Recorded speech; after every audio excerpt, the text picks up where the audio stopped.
Hello, my name is Karine Fabritius, and this is a short introduction to self-determination theory.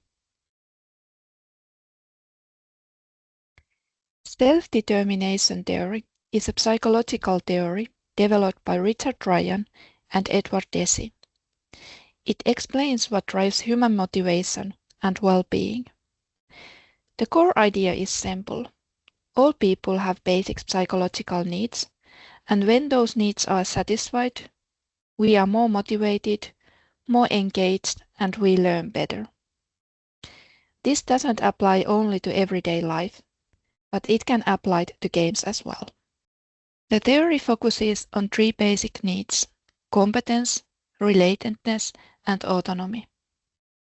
In games, competence means the feeling of getting better and overcoming challenges.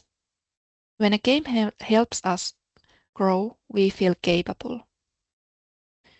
The second need is relatedness, and it is a feeling that we are connected to others. This can come from multiplayer interactions, but it can also come from meaningful relationships with in-game characters. And the third need is autonomy. It means having a sense of choice and control. Games that let us choose our path, strategy, or play style support autonomy.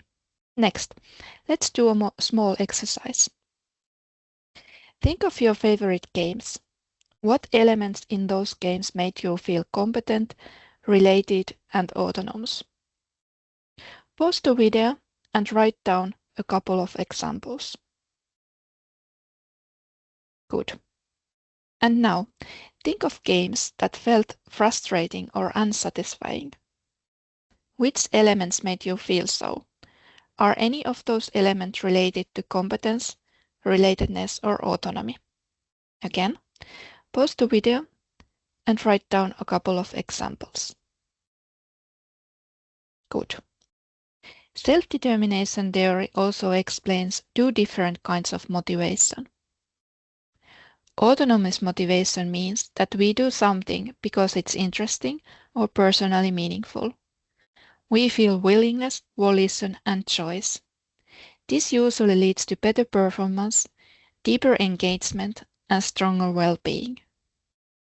Controlled motivation means that the reason to make the action comes outside of us. We can feel pressure and obligation. This can push us in short term, but it might not support long-term enjoyment and learning. Autonomous motivation and controlled motivation can be divided into different categories. They are internal motivation, external motivation, and internalized external motivation. Internal motivation comes from inside. It is categorized by enjoyment, curiosity, and pleasure of activity itself.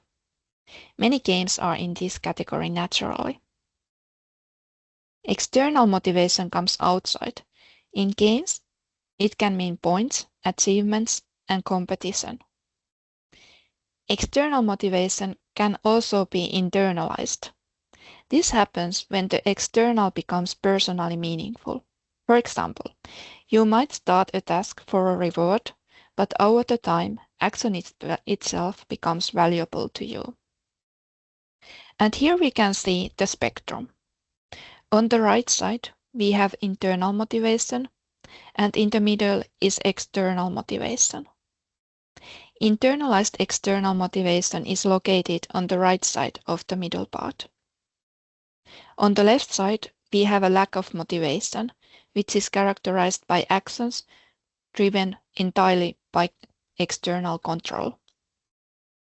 Feel free to pause the video and read the diagram.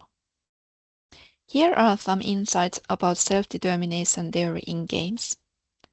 Games are engaging because they satisfy basic psychological needs.